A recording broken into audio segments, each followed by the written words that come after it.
वाहिगुरु जी का खालसा वाहिगुरु जी की फतेह। पवित्र होए से जना जिनी हर त्याया। गुरु अमरदास साहब महाराज जी कहते ने कि अकाल पुरख वाहिगुरु दा ध्याना, अकाल पुरख वाहिगुरु दा सिमरन, ਉਹਦੀ याद ਇਹ ਇੱਦਾਂ ਦੀ ਚੀਜ਼ ਹੈ ਜਿਹੜੀ ਜ਼ਿੰਦਗੀ ਨੂੰ ਪਵਿੱਤਰਤਾ ਵੱਲ ਲੈ ਜਾਂਦੀ ਹੈ, ਜਿਹੜੀ ਜ਼ਿੰਦਗੀ ਨੂੰ ਪਿਓਰਿਟੀ ਵੱਲ ਲੈ ਜਾਂਦੀ ਹੈ।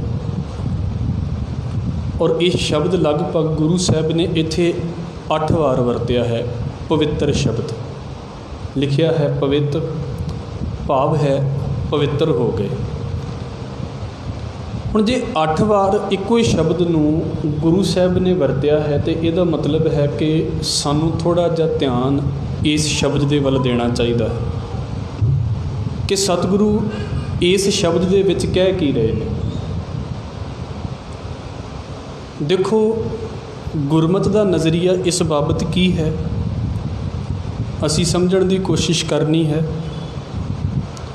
ਦੁਨੀਆ ਦਾ ਨਜ਼ਰੀਆ ਜਾਂ ਗੁਰੂ ਸਾਹਿਬ ਦੇ ਵੇਲੇ ਦਾ ਲੋਕਾਂ ਦਾ ਨਜ਼ਰੀਆ ਇਸ ਪਵਿੱਤਰਤਾ ਦੇ ਬਾਰੇ ਕੀ ਹੈ, ਅਸੀਂ ਇਹ ਗੁਰੂ ਗ੍ਰੰਥ ਸਾਹਿਬ ਮਹਾਰਾਜ ਦੀ ਬਾਣੀ ਦੇ ਵਿੱਚੋਂ ਸਮਝਣ ਦੀ ਕੋਸ਼ਿਸ਼ ਕਰਨੀ ਹੈ। ਗੁਰੂ ਅੰਗਦ ਸਾਹਿਬ ਮਹਾਰਾਜ ਜੀ ਦੇ ਇਸ ਬੋਲ ਦੇ ਨਾਲ ਅਸੀਂ ਗੱਲ ਸ਼ੁਰੂ ਕਰਾਂਗੇ। ਹਜ਼ੂਰ ਕਹਿੰਦੇ ਨੇ, ਜੋ ਜੀ ਹੋਏ ਸੋ ਉਗਵੈ, ਮੂੰਹ ਕਾ ਕਹਿਆ ਵਾਓ। ਬੀਜੇ ਬਿਖ ਮੰਗੈ ਅੰਮ੍ਰਿਤ, ਵੇਖੋ ਇਹ ਨਿਆਓ। ਇਹ ਕੁਦਰਤ ਦਾ ਇੱਕ ਨਿਯਮ ਹੈ, ਜੋ ਤੁਸੀਂ ਆਪਣੇ ਅੰਦਰ ਬੀਜਿਆ ਹੋਇਆ ਹੈ, ਜੋ ਤੁਹਾਡੇ ਅੰਦਰ ਫਲਦਾ ਪਿਆ ਹੈ, ਜੋ ਤੁਹਾਡੇ ਅੰਦਰ ਉੱਗਿਆ ਪਿਆ ਹੈ, ਉਹੀ ਬਾਹਰ ਆ ਸਕਦਾ ਹੈ। ਤੁਸੀਂ ਲੱਖਾਂ ਕੋਸ਼ਿਸ਼ਾਂ ਕਰ ਲਵੋਗੇ ਕਿ ਜੋ ਤੁਹਾਡੇ ਅੰਦਰ ਹੈ ਹੀ ਨਹੀਂ ਹੈ ਉਹ ਬਣਨ ਦੀ ਕੋਸ਼ਿਸ਼ ਕਰਾਂਗੇ, ਫਿਰ 2-4 ਦਿਨ ਤੇ ਬਣਿਆ ਜਾਂਦਾ ਹੈ, ਸਾਰੀ ਜ਼ਿੰਦਗੀ ਤੇ ਕਦੀ ਨਹੀਂ ਬਣਿਆ ਜਾਂਦਾ, ਸਾਰੀ ਜ਼ਿੰਦਗੀ ਨਹੀਂ ਬਣ ਸਕਦੇ। ਹੁਣ ਗੁਰੂ ਸਾਹਿਬ ਕਹਿੰਦੇ ਨੇ ਕਿ ਜੋ ਸਾਡੇ ਦਿਲ ਦੇ ਵਿੱਚ ਹੈ ਉਹ ਬਾਹਰ ਆ ਜਾਂਦਾ ਹੈ। ਜੋ ਜੀ ਹੋਏ ਸੋ ਉਗਵੇ, ਉਹੀ ਉਗਦਾ ਹੈ, ਜੋ ਬੀਜਿਆ ਹੈ ਉਹੀ ਬਾਹਰ ਆਵੇਗਾ। ਹੁਣ ਇੱਥੋਂ ਅਸੀਂ ਸਮਝਣਾ ਹੈ, ਜੇ ਤੇ ਅੰਦਰ ਪਵਿੱਤਰਤਾ ਬੀਜੀ ਹੋਈ ਹੈ, ਜੇ ਤੇ ਅੰਦਰ ਪਵਿੱਤਰਤਾ ਸਾਡੀ ਹੈ, ਫਿਰ ਉਹ ਸਾਡੀ ਬੋਲੀ ਤੋਂ ਵੀ ਪਵਿੱਤਰਤਾ ਆਵੇਗੀ, ਸਾਡੀਆਂ ਕੰਨਾਂ ਤੋਂ ਵੀ ਪਵਿੱਤਰਤਾ ਆਵੇਗੀ, ਸਾਡੀਆਂ ਅੱਖਾਂ ਤੋਂ ਵੀ ਪਵਿੱਤਰਤਾ ਆਵੇਗੀ। ਫਿਰ ਹਰ ਇੱਕ ਚੀਜ਼, ਹਰ ਇੱਕ ਕਦਮ ਸਾਡਾ ਸਾਨੂੰ ਪਵਿੱਤਰਤਾ ਵੱਲ ਲੈ ਕੇ ਚਲਾ ਜਾਵੇਗਾ। ਸਫਾਈ ਦੇ ਵਿੱਚ ਅਤੇ ਪਵਿੱਤਰਤਾ ਦੇ ਵਿੱਚ ਬੜਾ ਫਰਕ ਹੈ। ਸਫਾਈ ਸਰੀਰ ਦੀ ਹੁੰਦੀ ਹੈ, ਪਵਿੱਤਰਤਾ ਮਨ ਦੀ ਹੁੰਦੀ ਹੈ। ਸਫਾਈ ਅਤੇ ਪਵਿੱਤਰਤਾ ਦੇ ਵਿੱਚ ਫਰਕ ਹੈ ਥੋੜ੍ਹਾ ਜਿਹਾ। ਗੁਰੂ ਸਾਹਿਬ ਦੇ ਵੇਲੇ ਵੀ ਜ਼ਿਆਦਾ ਧਿਆਨ ਸਫਾਈ ਦੇ ਵੱਲ ਹੀ ਵੀ ਹੈ, ਅੱਜ ਵੀ ਹਾਲ ਬਹੁਤਾ ਇਹੋ ਹੀ ਹੈ ਕਿ ਜ਼ਿਆਦਾ ਧਿਆਨ ਸਫਾਈ ਦੇ ਵੱਲ ਹੈ, ਪਵਿੱਤਰਤਾ ਦੇ ਵੱਲ ਬਹੁਤਾ ਧਿਆਨ ਨਹੀਂ ਹੈ। ਔਰ ਇਸ ਕਰਕੇ ਤੁਸੀਂ ਵੇਖ ਲਓ, ਅੰਦਰਾਂ ਦੇ ਵਿੱਚੋਂ ਪਵਿੱਤਰਤਾ ਘਟਣ ਦੇ ਕਰਕੇ ਇੱਕ ਚੀਜ਼ ਇਹ ਹੋ ਗਈ ਹੈ, ਸਾਡਿਆਂ ਬੋਲਾਂ ਦੇ ਵਿੱਚ ਵੀ ਮਲੀਨਤਾ ਆ ਗਈ ਹੈ। ਸਾਡੇ ਬੋਲ ਵੀ ਮੈਲੇ ਨੇ, ਭਾਵੇਂ ਕਿੰਨੇ ਵੀ ਵਧੀਆ ਤਰੀਕੇ ਦੇ ਨਾਲ ਉਹਨੂੰ ਅਸੀਂ ਇੱਦਾਂ ਕਹਿੰਦੇ ਹੁੰਦੇ ਵੀ ਆਰਟ ਸਿੱਖ ਕੇ ਵੀ ਕਿਹੜੀ ਚੀਜ਼ ਕਿਵੇਂ ਬੋਲਣੀ ਹੈ, ਕਿਹੜੇ ਵੇਲੇ ਬੋਲਣੀ ਹੈ, ਕਿਹੜੇ ਅੱਖਰ ਕਿਵੇਂ ਬੋਲਣੇ ਚਾਹੀਦੇ ਨੇ। ਇੰਨਾ ਕੁਝ ਸਿੱਖਣ ਦੇ ਬਾਵਜੂਦ ਵੀ ਵੇਖੋ ਸਾਡੇ ਬੋਲ ਫਿਰ ਮੈਲੇ ਦੇ ਮੈਲੇ ਰਹਿ ਜਾਂਦੇ ਨੇ, ਗੰਦੇ ਦੇ ਗੰਦੇ ਬੋਲ ਰਹਿ ਜਾਂਦੇ ਨੇ। ਗੰਦੇ ਬੋਲ ਮਤਲਬ ਇਹ ਨਹੀਂ ਹੁੰਦੇ ਵੀ ਜਿਹਦੇ ਵਿੱਚ ਕੇਵਲ ਅਤੇ ਕੇਵਲ ਗਾਲੀ ਗਲੋਚ ਹੀ ਹੋਵੇ। ਦੋ ਚੀਜ਼ਾਂ ਪਈਆਂ ਹੋਈਆਂ ਨੇ, ਇੱਕ ਬਿਲਕੁਲ ਗੰਦੀ ਹੈ, ਪਰ ਇੱਕ ਉਹਦੇ ਤੋਂ ਥੋੜ੍ਹੀ ਜਿਹੀ ਸਾਫ਼ ਤੇ ਹੈ, ਪਰ ਗੰਦੀ ਤੇ ਉਹ ਵੀ ਹੈ। ਅਸੀਂ ਜਿਨ੍ਹਾਂ ਬੋਲਾਂ ਦੇ ਨਾਲ ਦੁਨੀਆ ਦਾ ਕਾਰ ਵਿਹਾਰ ਚਲਾ ਰਹੇ ਹਾਂ, ਇੱਕ ਦੂਸਰੇ ਨੂੰ ਗੱਲਬਾਤ ਕਰਦੇ ਪਏ ਹਾਂ, ਜੇ ਅਸੀਂ ਥੋੜ੍ਹੇ ਜਾਣੇ ਬੈਠੇ ਹਾਂ ਤਾਂ ਤੁਸੀਂ ਵੇਖੋ, ਚਲੋ ਅਸੀਂ ਨਹੀਂ ਕਿਤੇ ਇਹੋ ਜਿਹੀ ਇਹ ਬੋਲੀ ਹੋਵੇਗੀ, ਪਰ ਤੁਸੀਂ ਥੋੜ੍ਹਾ ਜਿਹਾ ਬਾਹਰ ਨਿਕਲ ਕੇ ਤੇ ਵੇਖੋ ਲੋਕਾਂ ਦੇ ਬੋਲਾਂ 'ਚ ਕਿੰਨੀ ਮੈਲ ਹੈ। ਬੰਦਾ ਸੁਣ ਕੇ ਅੱਕ ਜਾਂਦਾ ਵੀ ਬੋਲਦਾ ਕੀ ਪਿਆ ਹੈ ਬੰਦਾ। ਘਰਾਂ ਦੇ ਵਿੱਚ ਵੱਡੇ ਤੋਂ ਲੈ ਕੇ ਛੋਟੇ ਨੂੰ ਇੰਨੀ ਅਪਵਿੱਤਰਤਾ ਤਾਂ ਸਿਰਫ ਅਜੇ ਬੋਲਾਂ ਦੇ ਵਿੱਚ ਹੀ ਹੈ। ਸਾਡੀ ਬੋਲੀ ਤੋਂ ਪਤਾ ਲੱਗ ਜਾਂਦਾ ਵੀ ਅਸੀਂ ਕਿੰਨੀ ਕੁ ਪਵਿੱਤਰਤਾ ਵਾਲੇ ਪਾਸੇ ਨੂੰ ਜਾ ਰਹੇ ਹਾਂ। ਔਰ ਦੁਹਰਾ ਦੇਵਾਂ ਇਸ ਗੱਲ ਨੂੰ, ਇਹਦੇ ਵਿੱਚ ਕਿਸੇ ਦਾ ਕੋਈ ਦੋਸ਼ ਨਹੀਂ, ਜੋ ਬੀਜਿਆ ਹੈ ਉਹੀ ਉੱਗਦਾ ਪਿਆ ਹੈ। ਤੁਸੀਂ ਕਿੰਨੀ ਕੁ ਐਕਟਿੰਗ ਕਰ ਲਵੋਗੇ ਜਾਂ ਮੈਂ ਕਿੰਨੀ ਕੁ ਐਕਟਿੰਗ ਕਰ ਲਵਾਂਗਾ ਚੰਗੀ ਬੋਲੀ ਬੋਲਣ ਦੀ, ਜੇ ਬੋਲਣ ਦੀ ਆਦਤ ਹੀ ਨਹੀਂ ਹੋਵੇਗੀ ਤੇ। ਇਸ ਕਰਕੇ ਗੁਰੂ ਸਾਹਿਬ ਨੇ ਜੇ ਸਾਡਾ ਇਸ ਚੀਜ਼ ਦੇ ਵੱਲ ਧਿਆਨ ਦਿਵਾਇਆ ਹੈ ਨਾ ਕਿ ਬੰਦਗੀ ਕੀ ਹੈ, ਬੰਦਗੀ ਉਹ ਹੈ ਜਿਹੜੀ ਤੁਹਾਡੇ ਬੋਲਾਂ ਦੇ ਉੱਤੇ ਅਸਰ ਪਾਉਂਦੀ ਹੈ। ਇੱਦਾਂ ਤਾਂ ਨਹੀਂ ਹੁੰਦਾ ਕਿ ਤੁਸੀਂ 2 ਸਾਲ ਬੰਦਗੀ ਵੀ ਕਰ ਲਈ ਹੈ ਅਤੇ ਤੁਹਾਡੇ ਬੋਲਾਂ ਦੇ ਵਿੱਚ ਕੋਈ ਬਦਲਾਅ ਹੀ ਨਾ ਆਇਆ ਹੋਵੇ, ਇੱਦਾਂ ਨਹੀਂ ਹੁੰਦਾ। ਆਪਾਂ ਕਿੰਨੀ ਵਾਰ ਭਾਈ ਗੁਰਦਾਸ ਸਾਹਿਬ ਜੀ ਦਾ ਬੋਲ ਪੜ੍ਹਦੇ ਪਏ ਹਾਂ, ਉਹ ਤਾਂ ਵਾਰ-ਵਾਰ ਸਾਡੇ ਸਮਾਜਿਕ ਪਾਸੇ ਤੋਂ ਹੀ ਕਹਿੰਦੇ ਨੇ ਵੀ ਗੁਰਸਿੱਖੀ ਦਾ ਪਹਿਲਾ ਫਰਜ਼ ਹੀ ਇਹ ਹੈ ਵੀ ਉਸ ਬੰਦੇ ਦੀ ਬੋਲੀ ਕਿੰਨੀ ਕੁ ਮਿੱਠੀ ਹੋ ਚੁੱਕੀ ਹੈ। ਮਿੱਠੀ ਦਾ ਮਤਲਬ ਠੱਗਣ ਵਾਲੀ ਨਹੀਂ, ਸੁਭਾਅ ਤੋਂ ਕਿੰਨਾ ਮਿੱਠਾ ਹੋ ਚੁੱਕਾ ਹੈ ਉਹ। ਥੋੜ੍ਹੇ ਦਿਨ ਪਹਿਲਾਂ ਹੀ ਅਸੀਂ ਇਸ ਨੂੰ ਵਿਚਾਰਿਆ ਸੀ, ਗੁਰਸਿੱਖੀ ਦਾ ਬੋਲਣਾ ਹੋਏ ਮਿੱਠ ਬੋਲਾ, ਲਿਖੇ ਨਾ ਲੇਖੇ। ਗੁਰਸਿੱਖੀ ਦਾ ਬੋਲਣਾ ਕੀ ਹੈ? ਉਹਦੇ ਬੋਲਾਂ 'ਚ ਇੰਨੀ ਮਿਠਾਸ ਹੈ, ਬੋਲਾਂ 'ਚ ਇੰਨੀ ਪਵਿੱਤਰਤਾ ਹੈ ਕਿ ਦੂਸਰੇ ਜਾਣੇ ਉਹਦੇ ਬੋਲ ਸੁਣਨ ਦੇ ਲਈ ਤਿਆਰ ਨੇ ਵੀ ਹਾਂ ਇਹਦੇ ਬੋਲ ਅਸੀਂ ਸੁਣਨੇ ਨੇ। ਅਤੇ ਫਿਰ ਮਸਾਲਾ ਜਿਹੜਾ ਮਰਜ਼ੀ ਵਧੀਆ ਹੋਵੇ, ਗੱਲ ਜਿੱਡੀ ਮਰਜ਼ੀ ਵਧੀਆ ਹੋਵੇ, ਤੁਹਾਡੇ ਘਰ ਦੇ ਵਿੱਚ, ਸਮਾਜ ਦੇ ਵਿੱਚ, ਰਿਸ਼ਤੇਦਾਰੀ ਦੇ ਵਿੱਚ ਰਹਿੰਦਿਆਂ ਤੁਹਾਡੇ ਬੋਲ ਨਹੀਂ ਚੰਗੇ, ਤੁਹਾਡੀ ਗੱਲ ਕੋਈ ਨਹੀਂ ਸੁਣੇਗਾ। ਇਹ ਉਹ ਟਾਈਮ ਨਿਕਲ ਚੁੱਕਾ ਹੈ ਰਿਸ਼ਤੇਦਾਰੀਆਂ ਦੇ ਵਿੱਚ ਜਿੱਥੇ ਅਸੀਂ ਧੱਕੇ ਨਾਲ ਕਹਿ ਸਕਦੇ ਹੁੰਦੇ ਸਾਂ ਆਪਣੇ ਬੱਚਿਆਂ ਨੂੰ ਵੀ ਮੱਥਾ ਟੇਕ, ਤੇਰਾ ਫਲਾਣਾ ਰਿਸ਼ਤੇਦਾਰ ਹੈ। ਉਹ ਨਹੀਂ ਹੋਵੇਗਾ ਅਗਲੇ ਆਉਣ ਵਾਲੇ ਸਮੇਂ ਦੇ ਵਿੱਚ। ਸਾਡੇ ਸਾਹਮਣੇ ਖਤਮ ਹੋਈ ਜਾ ਰਿਹਾ ਸਾਰਾ ਕੁਝ। ਔਰ ਕਿਉਂ ਖਤਮ ਹੋ ਗਿਆ? ਬੱਚਿਆਂ ਨੂੰ ਸਿਖਾਇਆ ਤਾਂ ਇਹ ਜਾਂਦਾ ਵੀ ਇਹ ਤੇਰਾ ਰਿਸ਼ਤੇਦਾਰ ਹੈ। ਜਦੋਂ ਰਿਸ਼ਤੇਦਾਰ ਦੇ ਲਾਗੇ ਬੱਚੇ ਬੈਠਦਾ ਹੈ, ਉਹਦਿਆਂ ਬੋਲਾਂ ਦੇ ਵਿੱਚੋਂ ਬੱਚੇ ਨੂੰ ਵੇਖ ਕੇ ਲੱਗਦਾ ਵੀ ਇਹਨੂੰ ਮੱਥਾ ਟੇਕਾਂ, ਇਹਨੂੰ ਨਮਸਕਾਰ ਕਰਾਂ। ਕਿਉਂ? ਕਿਉਂਕਿ ਉਹਨੂੰ ਕੋਈ ਉਹਦੇ ਜੀਵਨ ਦੇ ਵਿੱਚ ਤਬਦੀਲੀ, ਕੋਈ ਜੀਵਨ ਦੇ ਵਿੱਚ ਕ੍ਰਾਂਤੀ ਨਜ਼ਰ ਹੀ ਨਹੀਂ ਆਉਂਦੀ। ਔਰ ਇਸ ਕਰਕੇ ਗੁਰੂ ਸਾਹਿਬ ਕਹਿੰਦੇ ਨੇ ਬੰਦਗੀ ਕੀ ਹੈ? ਤੁਸੀਂ ਪਾਠ ਕੀਤਾ, ਮੈਂ ਪਾਠ ਕੀਤਾ, ਜੇ ਇੰਨਾ ਕੁਝ ਕਰਨ ਦੇ ਬਾਅਦ ਸਾਡਾ ਮਨ ਪਵਿੱਤਰਤਾ ਵਾਲੇ ਪਾਸੇ ਗਿਆ ਹੀ ਨਹੀਂ ਤੇ ਫਿਰ ਸਿੱਧੀ ਜੀ ਗੱਲ ਹੈ, ਗੁਰੂ ਸਾਹਿਬ ਕਹਿੰਦੇ ਅਜੇ ਅਸੀਂ ਧਿਆਇਆ ਹੀ ਨਹੀਂ ਹੈ। ਸ਼ਬਦ ਵੇਖੋ ਨਾ, ਗੁਰੂ ਸਾਹਿਬ ਕੀ ਕਹਿ ਰਹੇ ਨੇ, ਪਵਿੱਤ ਹੋਏ ਸੇ ਜਨਾ ਜਿਨੀ ਹਰ ਧਿਆਇਆ। ਹਰੀ ਨੂੰ ਧਿਆਉਣਾ ਕੀ ਹੈ? ਕਿ ਬਾਣੀ ਨੂੰ ਪੜ੍ਹਨਾ, ਕਿਉਂਕਿ ਅੱਗੇ ਵੀ ਪੰਕਤੀ ਆਵੇਗੀ, ਹਰ ਧਿਆਇਆ ਪਵਿੱਤ ਹੋਏ ਗੁਰਮੁਖ ਜਿਨੀ ਧਿਆਇਆ। ਜਿਨ੍ਹਾਂ ਨੇ ਗੁਰੂ ਦੀ ਰਾਹ ਹੀ ਧਿਆਇਆ ਹੈ, ਜਿਨ੍ਹਾਂ ਨੇ ਬਾਣੀ ਪੜ੍ਹੀ ਹੈ, ਇਹ ਸਾਡੀ ਇੱਦਾਂ ਸਮਝ ਲਓ ਵੀ ਹੁਣ ਡਿਊਟੀ ਆ ਗਈ ਹੈ, ਇਹ ਸਾਡੇ ਉੱਤੇ ਜ਼ਿੰਮੇਵਾਰੀ ਆ ਗਈ ਹੈ।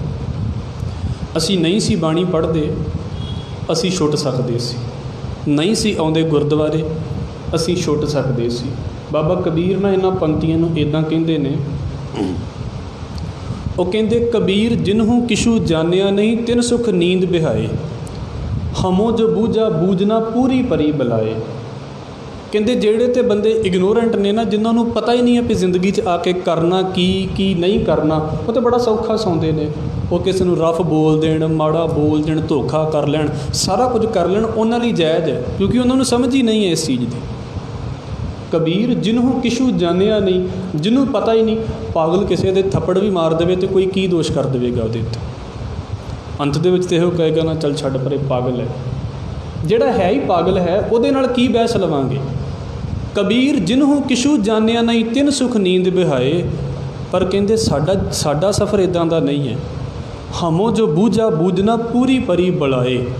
ਜਿੱਦਾਂ ਨਾ ਪੰਜਾਬੀ ਦੇ ਵਿੱਚ ਇੱਕ ਮੁਹਾਵਰਾ ਬੋਲਿਆ ਜਾਂਦਾ ਹੁੰਦਾ ਵੀ ਆ ਤੇ ਬਲਾ ਪੈ ਗਈ ਹੈ ਗਲ ਦੇ ਵਿੱਚ, ਮਤਲਬ ਜ਼ਿੰਮੇਵਾਰੀ ਪੈ ਗਈ ਹੈ ਮੈਨੂੰ।